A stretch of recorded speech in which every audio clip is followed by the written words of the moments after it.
Chakravarti from India, Ambassador Maria Fontella-Reis, Undersecretary, Political Affairs, Brazil, Vladimir Lukov, Ambassador at Large from Russia, Mr. Zhang Jun, Director General, Minister of Foreign Affairs, China. Let me say at the outset, Namaste ji,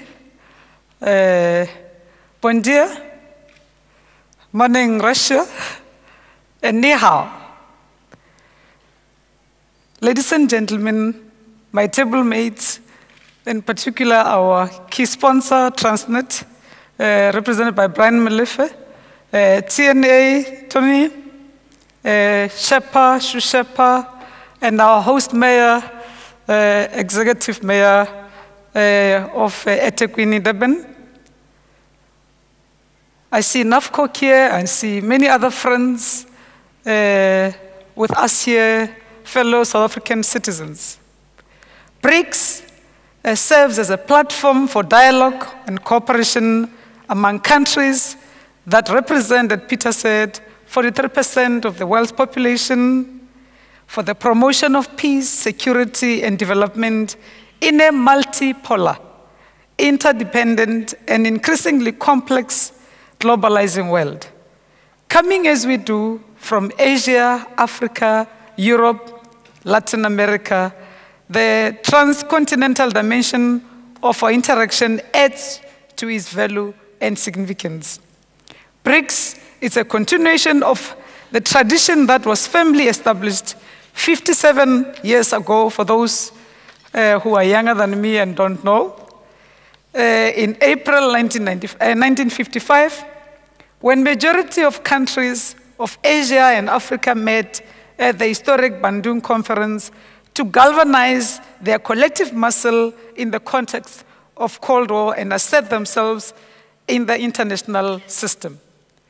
The Bandung Conference, which led to the formation of the non-aligned movement, was a historic watershed in the international relations developing countries.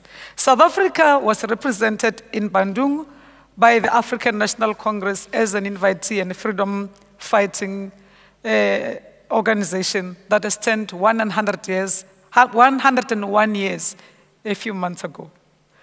Many observers would say, what is in it for Russia then? Russia has no colonial past or a colony in any of our parts.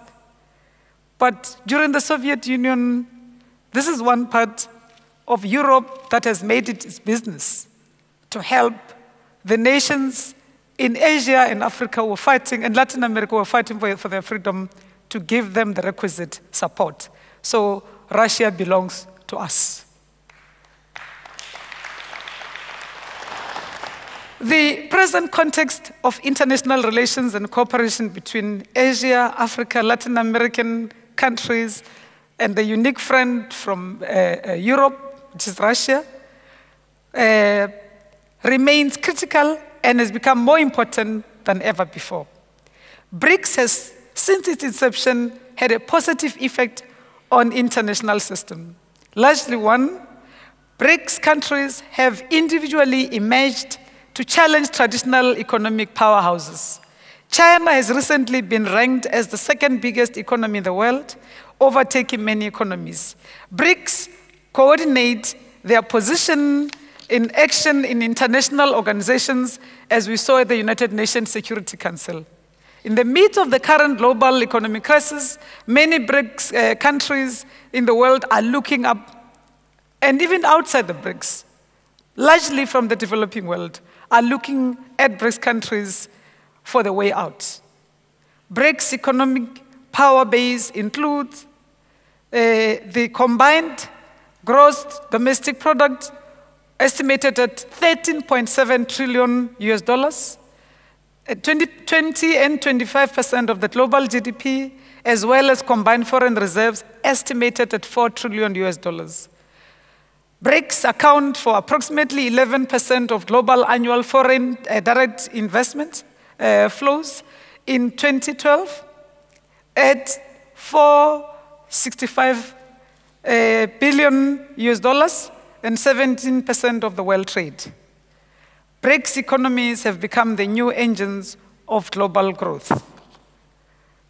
South Africa, as a member of BRICS, share a common vision with all other countries.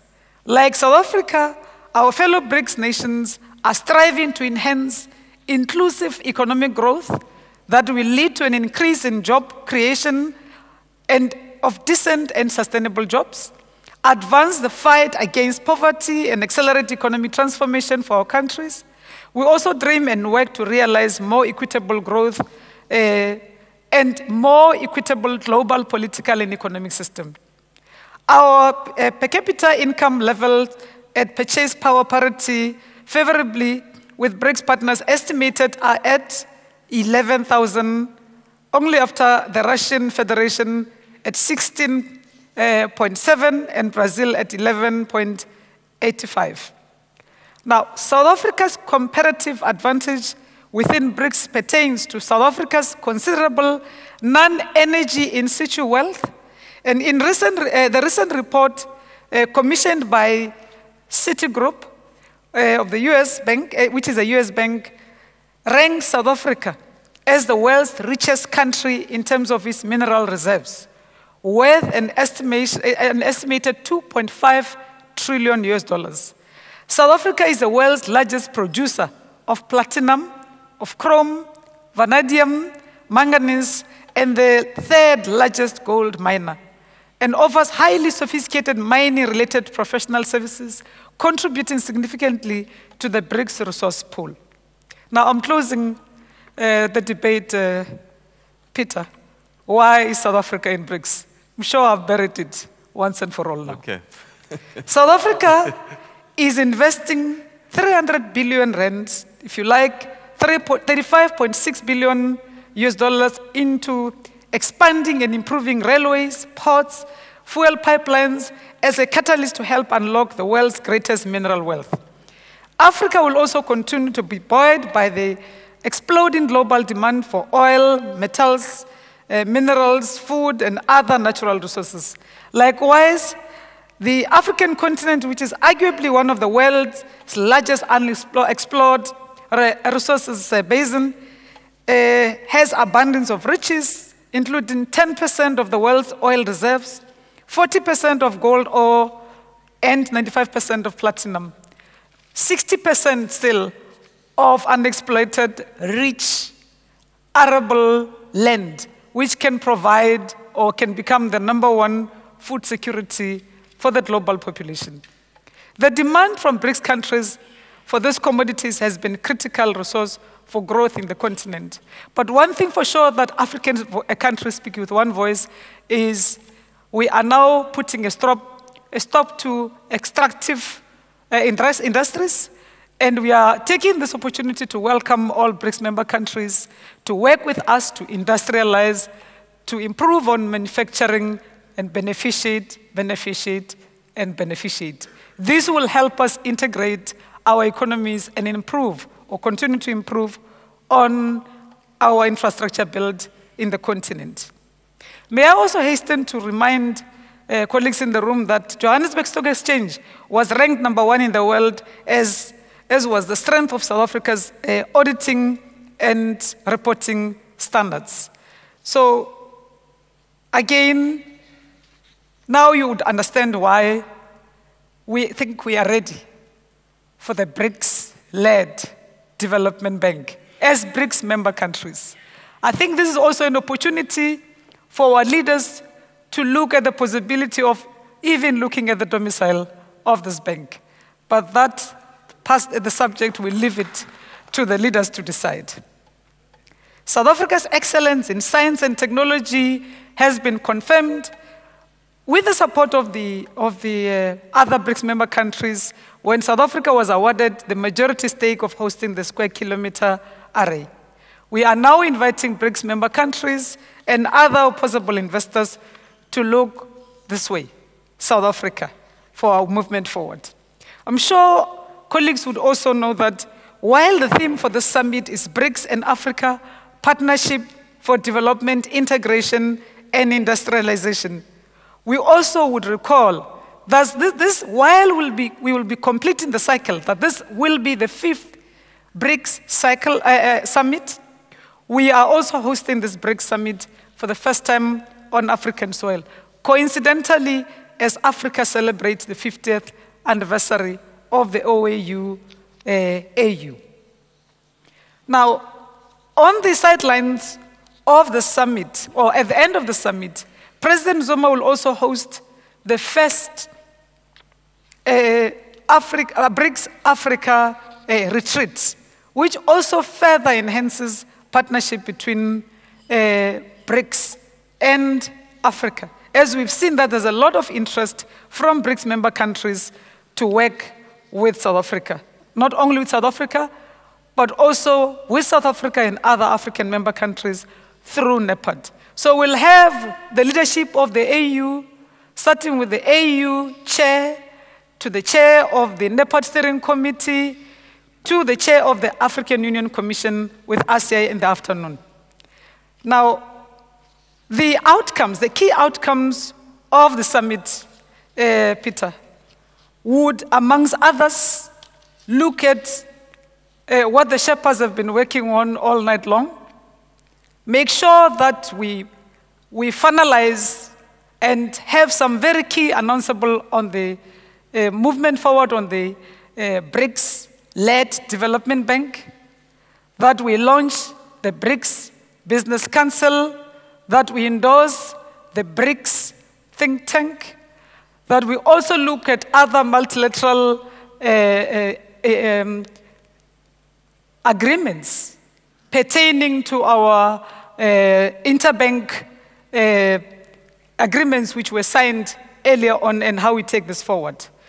We will continue under BRICS to strengthen South Africa's political and economic relations with the countries of BRICS, continue to promote regional integration in our neighborhood, enhance African agenda as we enhance our relations with BRICS. We will work with BRICS countries to make sure that we enhance reforms in the global political governance and also in the international financial reforms of the global international financial institutions, working together with BRICS, specifically agreeing with Brian that we have to look at the reforms of the Bretton Woods institutions. But we will not wait. As the global economy is looking for new economic models, we are also allowed to think horizontally and vertically, meaning that we are also allowed to make an input and bring about alternative models of development. The time is now, the clock is ticking. BRICS Summit is starting in earnest with this breakfast.